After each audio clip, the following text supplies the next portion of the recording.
that I have never done ever in my life before. But it's a complement to last week's lesson. Last week, I talked about the man who was at the pool of Bethesda, right? You remember that. Surely you do. And you know what? I'm going to talk again about the man at the pool of Bethesda. But I'm going to give other levels of insight that I might have missed last week. So literally, I'm teaching another level of the same lesson. Listen, does somebody understand? Listen, see, because you went to a place once does not mean you got everything from it. Woo! Sometimes you have to return to the same source over and over and over again. Is that right? Sometimes you have to revisit. Have you ever read a book the second time and you were like, woo! Mary Sutton, I love you. I see you, sister. Thank you. You ever read a book twice and you said, wait a minute, how did I miss that? It's the same book, same print, same pages. How did I miss that? And so what I want to do today is I want to move us a little further out into the water. Hey! I want to take us a little further, right? I'm going to read the story to you again, right? But I want to take us a little further out into the deep, right? So y'all stay with me, right? Sometime later, this is John chapter 5. Jesus went up to Jerusalem. There was in Jerusalem this place called Bethesda, which was surrounded by crowds. Right? This place called Bethesda. Here a number of disabled people used to lie, the lame, the blind, the paralyzed. And there was a man at the pool of Bethesda who had been there, invalid, for 38 years. We said that last week, no problem. 38 years, When Jesus saw him lying there and learned that he had been in this condition, Jesus said, do you want to be made well? I don't know why that takes me out. Do you want to be whole? And the man said, sir, this is what he said to Jesus. Sir, I have no one to help me get into the pool when the water is stirring. Because see, the belief was that if the first person to get into the pool of Bethesda, when the angel came down from heaven and troubled the water, the first person to get into the pool would be healed and be made whole. Stay with me. I have something for you behind that. He says, everybody else beats me into the pool. I never get into the pool first, right? And he said, while I'm trying to get in, someone always jumps ahead of me. Jesus said to him, hey, brother, get up, pick up your mat and walk. And at once, instantaneously, immediately, without delay, the man was cured. The man was made whole. And he picked up his mat and he walked. Now, y'all stay with me just for 1 second, right? I'm going to have to come out of this jacket because I'm sweating, but I'm sweating because I'm so excited about this lesson, right? This is so profound to me. Let me take you back. There's a man who's been an invalid for 38 years, been sitting at this pool waiting for his turn to get into the water first after it's been troubled. Some kind of way he's missed it. Some kind of way for 38 years, he was never the one to get in the pool first. Ooh. Jesus sees him. Stay with me. Jesus sees him and sees his condition, and he says, hey, brother, do you want to be healed? Now, this is the part I missed from last week. You know why Jesus asks a question? Because if you've been in a rut for that long, you might need to wonder whether or not you've made the rut your home.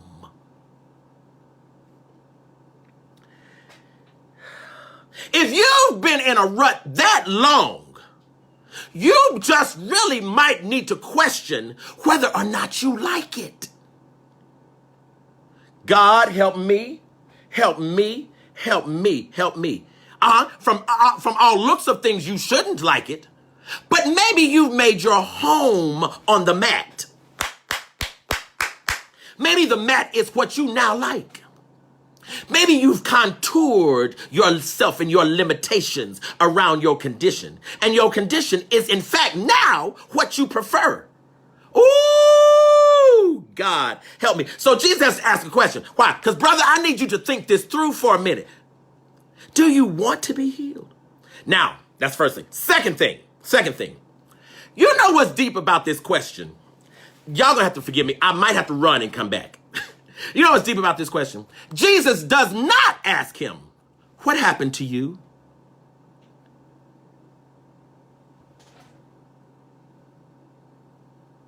Jesus does not ask him, who did this to you? Were you born this way?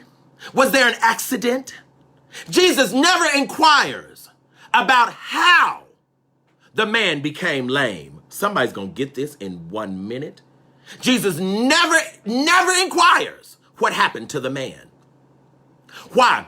Because when you put your energy on what happened to you, you are subtracting from your power to heal what happened to you. Woo! Jesus says, do you want to be well? Why? Because your solution and your deliverance is always in your hands. I don't care what happened to you. Whatever somebody did to you, your deliverance from it is in their hands. They might have done it, but your deliverance from it is in your hands. Somebody might have been ugly to you, but your deliverance in beauty is in your own hands. Jesus' goal is to bring deliverance, not to join you in the pity party of what happened to you. Hey, God Almighty.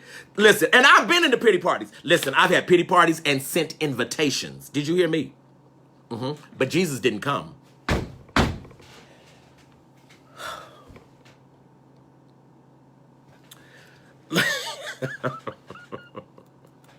Now listen, Jesus says, hey brother, do you want to be healed?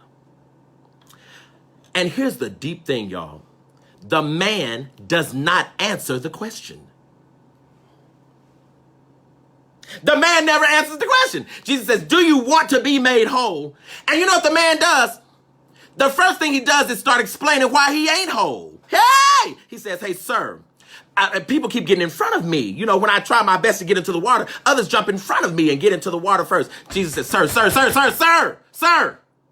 Do you want to be made whole? Listen, I've been sitting here and these other people are rude, right? They won't let me get into the water. Sir. Listen, I pray this is going to deliver somebody right here on tonight. I pray this is going to deliver somebody right on tonight.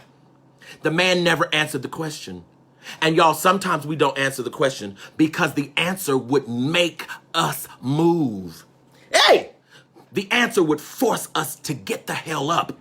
The answer would mean that you either have to accept your dilapidated condition or you have to rise, right? Now stay with me. Now I'm going to offer something else. Irrelevant is for you. You know what else might be true?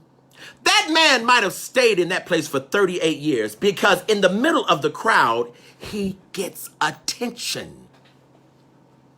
Somebody's going to be, It may be that the attention from being lame, the attention from never being healed, is actually what he uses to fuel his self-worth.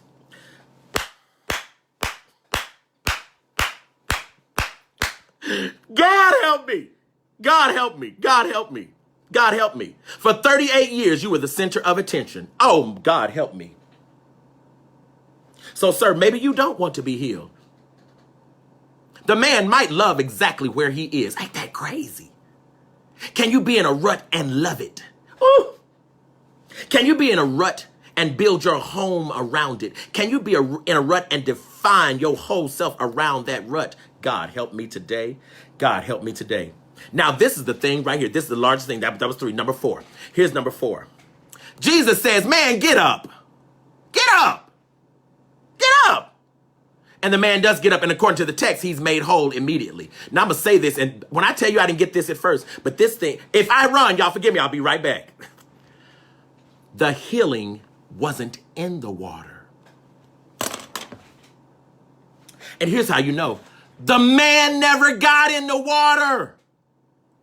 The man never got in the water. The healing wasn't in the water.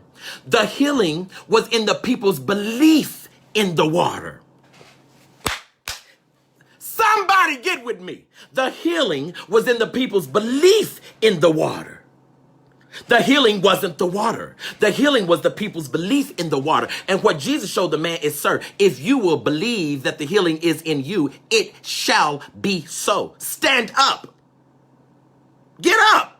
You mean to tell me this man was waiting 38 years at a pool only to discover there wasn't nothing in the pool?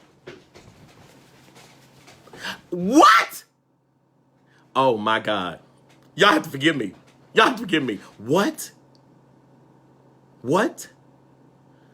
The power of your healing is always within you. If you believe in yourself, it shall be done. It shall be so. If you're clear of who you are, you can say it and it shall be so.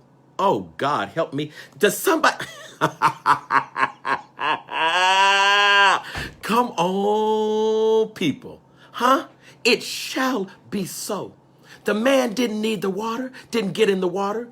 All those people for all those years who got in the water and discovered they were healed, it was because they believed in the water.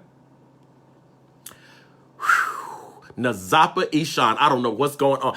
Jawan, they believed in the water, so the water did heal them. But nothing was magical about the water. The magic was in their belief. And if you will believe in yourself, so shall it be.